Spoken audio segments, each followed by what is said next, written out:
Hello everyone, आज मैं आपके लिए एक बहुत ही इंटरेस्टिंग चाइनीज ड्रामे का हिंदी एक्सप्लेनेशन करूंगी, जहां पे एक रूथलेस बिलियनर हमारे फीमेल लीड से इतना ऑब्सेस्ड हो जाता है कि वो अपने पावर का इस्तेमाल करके उसको जबरदस्ती अपने साथ रखता है, जिस वजह से वो उससे नफरत करने लगती है। एपिसोड के स्टार्टिंग में हम इस ड्रामे के हीरो ओलिवर वॉकर को देखते हैं, जिसको मारने के लिए कुछ गुंडे आए हुए होते हैं और उन गुंडों को इस आदमी ने भेजा हुआ होता है क्योंकि उसने ओलिवर को एक कॉन्ट्रैक्ट साइन करने को कहा था।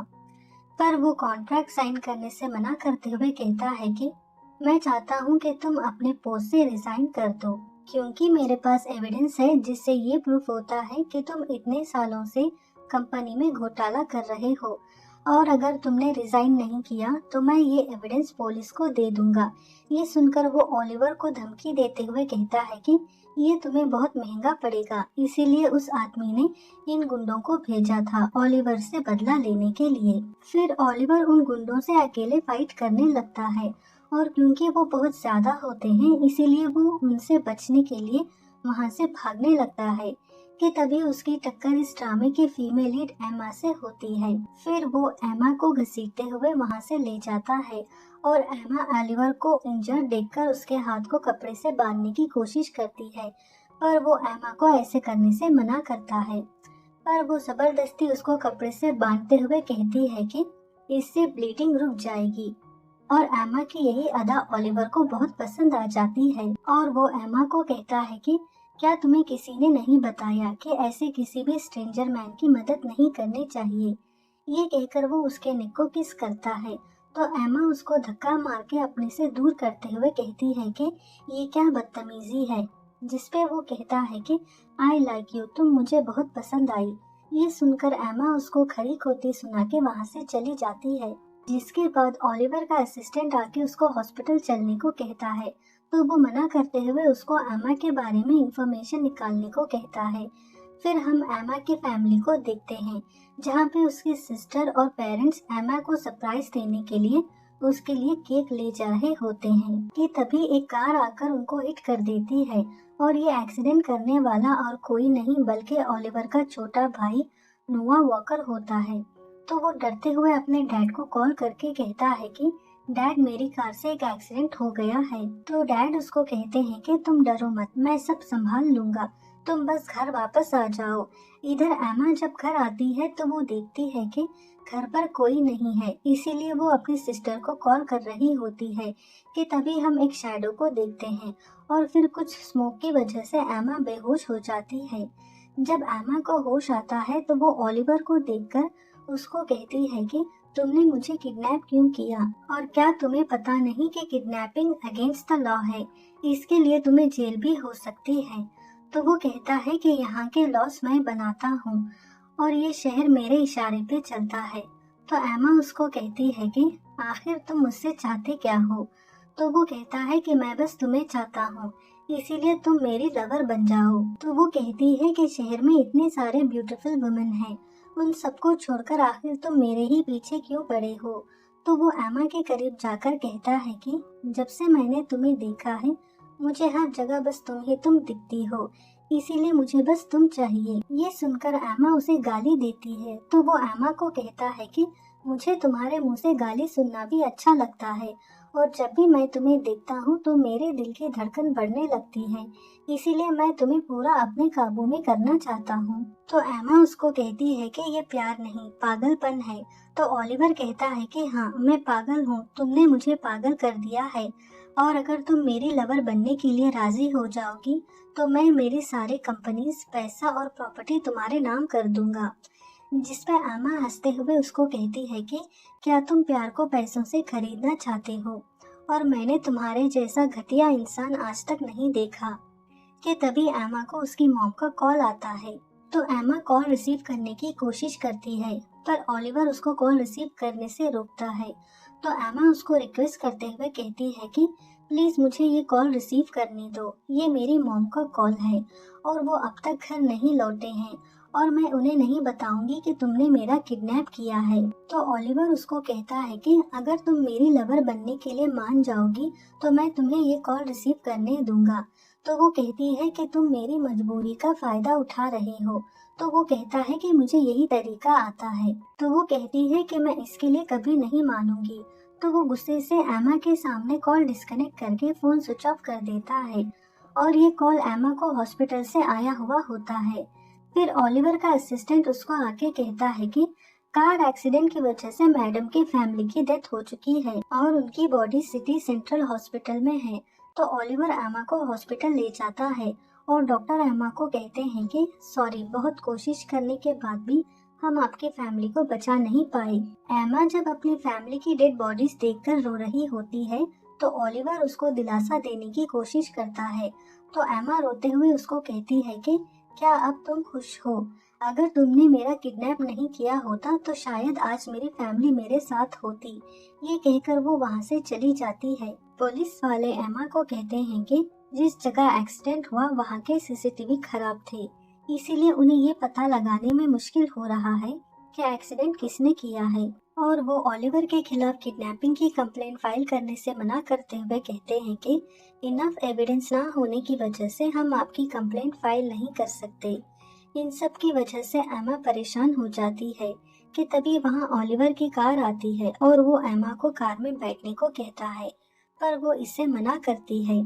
तो वो कहता है कि अगर तुम मेरे साथ चलोगी तो मैं तुम्हें तुम्हारे फैमिली के किलर को ढूंढने में मदद कर सकता हूँ। ये सुनकर एमा उसके साथ चली जाती है। फिर ओलिवर को पता चलता है कि एमा की फैमिली को किसी और ने नहीं बल्कि उसके छोटे भाई के कार से एक्सीडेंट हुआ है और उसके फादर ने पुलिस को पैसे देकर इस केस को दबा रहे हैं। ये जानने के बाद वो अपने असिस्टेंट को कहता है कि ये बात किसी भी हालत में एमा को पता नहीं चलनी चाहिए और एक बलि के बकरे को ढूंढने को कहता है ताकि वो सारा इल्जाम उसके ऊपर डाल सके। ये कहकर वो सारे एविडेंस को डिस्ट्रॉय कर देता है। फिर वो दूसरी सीसीटीवी फुटेज एमा को दिखाते हुए कहता है कि ड्राइवर का नाम रोज है और ड्रंक एंड ड्राइव की वजह से इसकी कार से तुम्हारी फैमिली की डेथ हुई है और अब आगे तुम क्या करना चाहती हो? तुम्हारा जो भी फैसला होगा उसमें मैं तुम्हारा साथ दूंगा। तो वो कहती है कि मैं इसे पर्सनली अपनी फैमिली की डेथ का बदला लेना चाहती हूँ। अगर तुम इसमें मेरी हेल्प करोगी तो मैं तुम्हारी लवर बनने के लिए तैयार हूँ। जिसके बाद ओलिवर एमा को वॉल के पास धक्का देते हुए कहता है कि मैंने तुम्हारी फैमिली के किलर से बदला लेने में तुम्हारी मदद की, अब तुम्हारी बारी है एज अ लवर अपनी ड्यूटीज पूरी करने की। ये कहकर वो उसके कपड़े निकालकर उसके नेक को किस करने लगता है। तो एमा उसको रोकते हुए बेड पे चलने को कहती है, पर वो बेड पे जाने से मना करते हुए उसके साथ जबरदस्ती वही इंटीमेट होने लगता है, जिस वजह से एमा उसको गुस्से से चाटा मारकर वहाँ से चली जाती है। नेक्स्ट सीन में हम ओलिवर को उसके दोस्तों के साथ पार्टी करते हुए देखते हैं, जहाँ पे ओलिवर का दोस्त जॉन उसको कहता है कि सारे शहर में ये अफवाह फैली है कि तुम्हारी गर्लफ्रेंड है और तुमने उसे सबसे छुपा के अपने घर में रखा है। क्या तुम अपनी गर्लफ्रेंड को हमसे नहीं मिलवाओगे? और एक दूसरा दोस्त रॉबिन ओलिवर को कहता है कि अफवाह ये भी है कि तुम्हारी गर्लफ्रेंड अगली है, इसीलिए तुम उसे सबसे छुपा रहे हो। तो वो कहता है कि ऐसा कुछ नहीं है, जिसपे जॉन कहता है कि अगर ऐसा है तो क्यों ना तुम आज अपनी गर्लफ्रेंड को यहाँ बुलाओ ताकि सारे रोमर मिट सके। तो ओलिवर एमा को कॉल करके पार्टी में आने को कहता है, पर वो पार्टी में आने से मना करती है। तो ओलिवर कहता है कि ड्राइवर तुम्हें पिकअप करने आ रहा है। ये कहकर वो कॉल डिस्कनेक्ट कर देता है। फिर वो अपने दोस्तों को एमा के सामने अच्छे से बिहेव करने को कहता है कि तभी वहाँ एमा आती है और वो इशारा करके उसे अपने पास बुलाता है और जॉन एमा को देखकर उसकी तारीफ करने लगता है। इधर रॉबिन एमा को देखकर शॉक हो जाता है कि तभी जॉन को उसकी मॉम का कॉल आता है और वो जॉन को कहती है कि तुम्हारे भाई की कार से एक एक्सीडेंट हो गया है। तो वो अपनी मॉम को कहता है कि आप चिंता मत करो, मैं सब संभाल लूंगा। जिसके बाद वो ओलिवर को कहता है कि 1 महीना पहले तुम्हारे भाई की कार से एक एक्सीडेंट हो गया था, तो तुमने इस केस को कैसे दबाया? तो ओलिवर उसको गुस्से से अपना मुंह बंद करने को कहते हुए कहता है कि ये तुम्हारी प्रॉब्लम है, इसे अपने तरीके से सॉल्व करो। फिर एमा कहती है कि मैं थोड़ा अनकंफर्टेबल फील कर रही हूँ, इसीलिए मैं यहाँ से जा रही हूँ। ये कहकर वो वहाँ से जाने लगती है। तो ओलिवर उसको रोकते हुए कहता है कि तुम्हें जाने के लिए किसने कहा? ये सुनकर एमा रुक जाती है। फिर जॉन सबसे माफी मांगते हुए कहता है कि सॉरी, लगता है कि मैंने सबका मूड खराब कर दिया। ये कहकर वो एमा को ड्रिंक देता है, पर वो ड्रिंक करने से मना करते हुए कहती है कि सॉरी, मैं ड्रिंक नहीं करती। तो ओलिवर जॉन से ग्लास लेकर कहता है कि कोई बात नहीं, तुम्हें ड्रिंक करना मैं सिखा देता हूँ। ये कहकर वो एमा को अपने तरफ घसीट के उसे जबरदस्ती वाइन पिलाता है, जिसके बाद एमा वॉशरूम जाने का बहाना बना के वहाँ से चली जाती है। जब वो वॉशरूम से बाहर आती है तो वो अपने सामने रॉबिन को देखती है और वो एमा को प्यार से एमी बुलाते हुए कहता है कि काफी समय हो गया तुम्हें देखे हुए, जिसमें वो रॉबिन को कहती है कि प्लीज मुझे एमा करके बुलाओ। तो वो एमा से माफी मांगते हुए कहता है कि मेरी फैमिली की वजह से तुम्हें बिना बताए मुझे अब्रॉड जाना पड़ा था। तो वो रॉबिन को कहती है कि अब इन बातों से कोई फर्क नहीं पड़ता। ये कहकर वो वहाँ से जाने लगती है। तो रॉबिन उसे रोकते हुए कहता है कि फर्क पड़ता है, क्या हम फिर से शुरुआत नहीं कर सकते। तो एमा उसको कहती है कि अब हमारे बीच सब कुछ खत्म हो चुका है। तो वो एमा को कहता है कि क्या तुम्हें लगता है कि ओलिवर एक अच्छा आदमी है? तुम उसके लिए बस एक प्लेथिंग हो जिसको वो टिश्यू पेपर की तरह इस्तेमाल करके फेंक देगा। तो एमा कहती है कि मुझे अच्छे से पता है। ये सुनकर रॉबिन उसके हाथ को पकड़ते हुए कहता है कि अगर तुम्हें सब कुछ पता है तो तुम उसे छोड़ क्यों नहीं देती? क्या तुमने अभी देखा नहीं कि वो तुम्हारे साथ कैसे बिहेव कर रहा था? क्या तुम उसे छोड़कर दोबारा मेरे पास आ नहीं सकती, या फिर तुम उससे सच में प्यार करने लगी हो? तो एम्मा उससे अपना हाथ छुड़ाते हुए कहती है कि ये मेरी जिंदगी है, तुम्हें इससे कुछ लेना देना नहीं। जिसपे रॉबिन कहता है कि मुझे बस तुम्हारी फिक्र है, अगर वो तुम्हें अपने साथ रहने के लिए फोर्स कर रहा है तो मैं तुम्हारी मदद कर सकता हूँ। कि तभी वहाँ ओलिवर आता है और एम्मा को अपने तरफ घसीटता है और फिर उसे फोर्सली किस करने लगता है। जिसके बाद वो रॉबिन को कहता है कि ये मेरी वुमन है, तो आज के बाद इससे दूर रहना। जिसपे वो ओलिवर को कहता है कि वो तुमसे प्यार नहीं करती। तो ओलिवर कहता है कि तो क्या हुआ, मेरे पास पूरी जिंदगी पड़ी है इसे मेरे प्यार में लाने के लिए। ये कहकर वो एम्मा को अपने साथ वहाँ से ले जाता है और फिर कार में उसके साथ जबरदस्ती करने लगता है। तो एम्मा उसको रोकते हुए कहती है कि कार में ड्राइवर है। तो वो ड्राइवर को अपनी आंख बंद करने को कहता है और फिर एम्मा को पूछता है कि तुम्हारा रॉबिन के साथ क्या रिलेशनशिप है। तो एम्मा उसे कहती है कि तुम्हें इससे क्या मतलब। ये सुनकर ओलिवर उसके नेक को जबरदस्ती किस करने की कोशिश करता है। तो एम्मा उसे रोकते हुए कहती है कि प्लीज यहाँ नहीं, पर वो उसकी एक नहीं सुनता और कार में ही उसके साथ फोर्सली इंटीमेट होने लगता है, जिस वजह से एम्मा रोने लगती है। ये देखकर ओलिवर उसे छोड़ देता है और फिर ड्राइवर को कहता है कि मैडम को घर ले जाओ।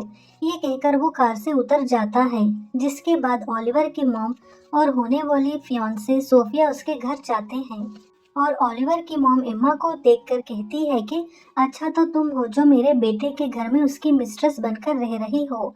और फिर उसे पैसे देते हुए कहती है कि इसे लेके चुपचाप मेरे बेटे के घर और जिंदगी से निकलो।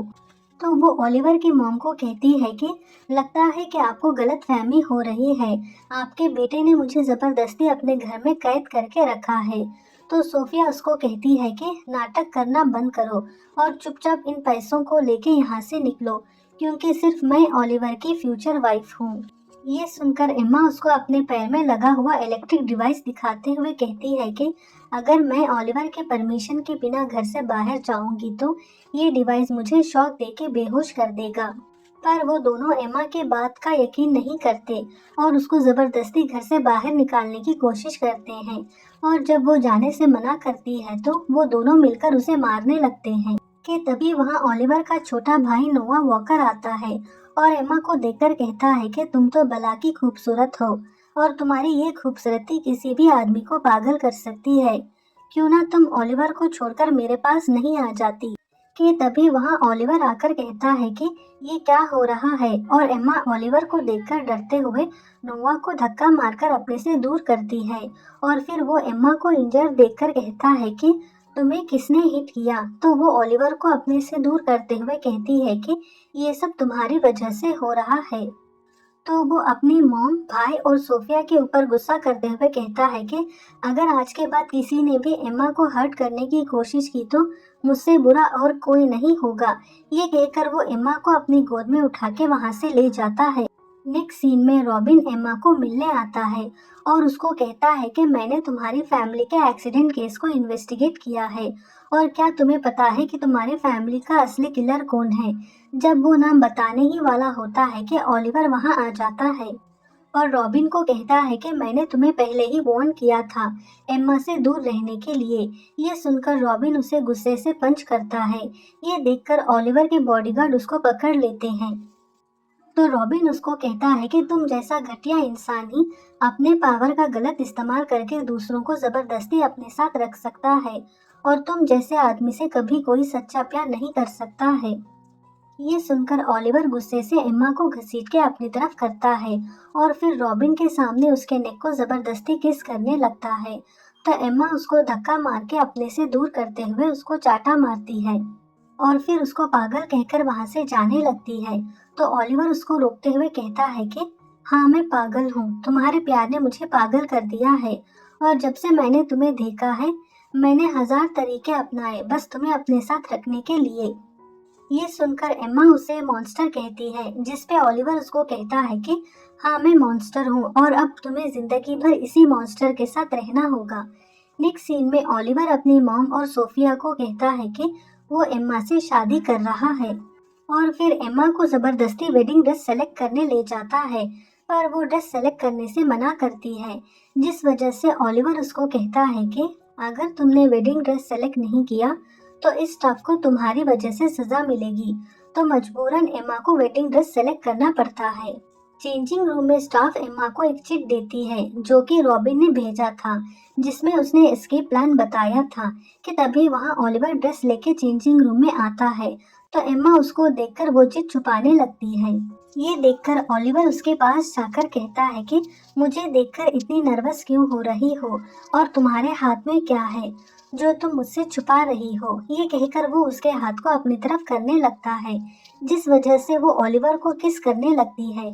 जिसके बाद जब वो एम्मा का हाथ देखता है तो उसके पास कुछ नहीं होता है, जिसके बाद हमें पता चलता है कि किस करते टाइम एम्मा ने वो चिट स्टाफ को दे दिया था।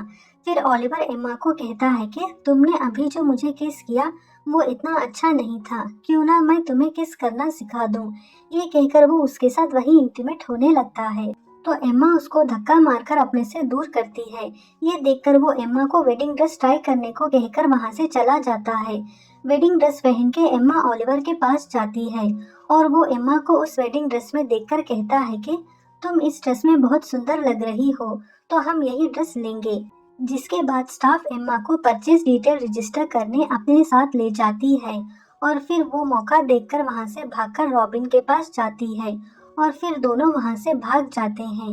होटल पहुंचकर रॉबिन एम्मा को कहता है कि मैंने सब इंतजाम कर दिया है, हम दोनों आज ही अब्रॉड चले जाएंगे ओलिवर से बहुत दूर। के तभी वहां ओलिवर आ जाता है और कहता है कि भागने की कोशिश बहुत अच्छी थी, लेकिन जो भी हो मैं तुम्हें अपने से दूर कहीं नहीं जाने दूंगा। ये कहकर वो एम्मा को अपने पास बुलाता है। तो रॉबिन उसको कहता है कि वो तुम्हारे साथ कहीं नहीं जाएगी क्योंकि वो तुमसे प्यार नहीं करती। ये सुनकर गुस्से से ओलिवर अपनी गन निकालकर रॉबिन पे पॉइंट करता है, तो वो भी अपनी गन निकालकर ओलिवर पे पॉइंट करता है। ये देखकर एम्मा कहती है कि अगर तुम दोनों ने अपनी गन नीचे नहीं की तो मैं अपने आप को मार दूंगी। ये देखकर दोनों अपने गन्स फेंक देते हैं, जिसके बाद वो एम्मा को घसीटते हुए अपने साथ ले जाता है। घर जाकर ओलिवर एम्मा के साथ जबरदस्ती करने लगता है, जिस वजह से वो ओलिवर को धक्का मारकर अपने से दूर करती है। नेक्स्ट सीन में ओलिवर की मॉम ये शादी रोकने के लिए एम्मा का एक्सीडेंट करा के उसे मारने की कोशिश करती है कि तभी वहां रॉबिन आकर एम्मा को इंजर्ड देखकर हॉस्पिटल ले जाता है। जब ये बात ओलिवर को पता चलती है तो वो हॉस्पिटल जाता है। जब वो एम्मा से मिलता है तो वो उसे पहचानने से मना करती है। जब ये बात वो डॉक्टर को कहता है तो डॉक्टर उसे बताते हैं कि लगता है कि सर पर चोट लगने की वजह से इनको टेम्पररी मेमोरी लॉस हुआ है। फिर हम फ्लैशबैक में देखते हैं कि रॉबिन ने एम्मा को सीसीटीवी फुटेज दिखाते हुए बता दिया था कि उसकी फैमिली को किसी और ने नहीं बल्कि ओलिवर के छोटे भाई नोवा वॉकर ने मारा है। ये जानने के बाद वो ओलिवर और उसकी फैमिली से रिवेंज लेने के लिए याददाश्त जाने का नाटक कर रही है और फिर वो ओलिवर के साथ प्यार करने का नाटक करती है और उसी के घर में अपना रिवेंज लेने का प्लान डालती है और अपना पहला शिकार नोवा वॉकर को बनाती है और अपना रिवेंज लेने के लिए वो नोवा के करीब जाने लगती है और जानबूझकर उसके सामने अपना ब्रेसलेट गिराकर वहां से चली जाती है।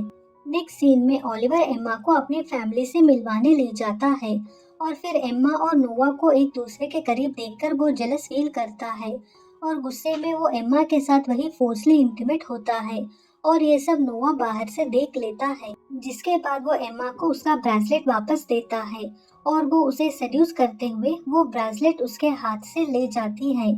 फिर सोफिया एम्मा के पास आकर अपने आप को उसका दोस्त बताते हुए उसको वाइन देती है। फिर वो सोफिया से वाइन स्विच करने को कहती है, जिसमें वो मना करते हुए कहती है कि वो इस टाइप के वाइन नहीं पीती। तो एम्मा जबरदस्ती सोफिया को वो वाइन पिला देती है और फिर हम फ्लैशबैक में देखते हैं कि सोफिया ने एम्मा के ड्रिंक में बॉडी पैरालाइज होने की दवाई मिला दी थी, जिसको एम्मा ने देख लिया था, जिस वजह से एम्मा ने वो वाइन उसी को पिला देती है। जिसके बाद वो सोफिया से मिलने हॉस्पिटल जाती है और उसको कहती है कि डॉक्टर ने कहा है कि तुम्हारी पूरी बॉडी पैरालाइज हो गई है और अब तुम जिंदगी भर हॉस्पिटल के बेड पे ही पड़ी रहोगी और इन सब की जिम्मेदार तुम खुद हो, इसीलिए कहते हैं कि जैसी करनी वैसी भरनी। ये कहकर वो वहाँ से चली जाती है।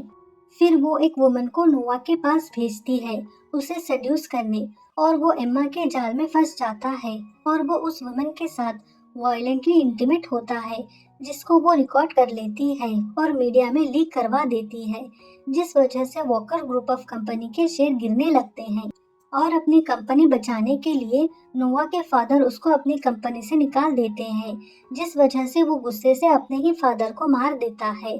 और क्योंकि ये सब एम्मा ने किया था तो वो एम्मा से रिवेंज लेने के लिए उसको किडनैप कर लेता है और एम्मा को बचाने के लिए ओलिवर नोवा के पास जाता है और उसको बचाने के चक्कर में वो खुद ही इंजर हो जाता है और जब उसकी आंख खुलती है तो वो हॉस्पिटल में होता है और उसका असिस्टेंट उसे कहता है कि आपके भाई नोवा ने प्रॉपर्टी के लिए अपने फादर को मार दिया और उसने एक्सीडेंट करके 3 लोगों को भी मारा है, जिस वजह से आपके भाई नोवा को जेल हो गई है। इससे हमें पता चलता है कि इंजर होने की वजह से ओलिवर की याददाश्त चली गई है और लास्ट सीन में हम देखते हैं कि एम्मा ओलिवर के सामने से जाती है पर वो उसे पहचानता नहीं, पर एम्मा को देखकर उसकी हार्ट बीट फास्ट हो जाती है और यही इस ड्रामे का एंडिंग है। अगर आपको इस ड्रामे का हिंदी एक्सप्लेनेशन अच्छा लगा तो प्लीज़ मेरे वीडियो को लाइक और चैनल को सब्सक्राइब कर दीजिए। Thank you.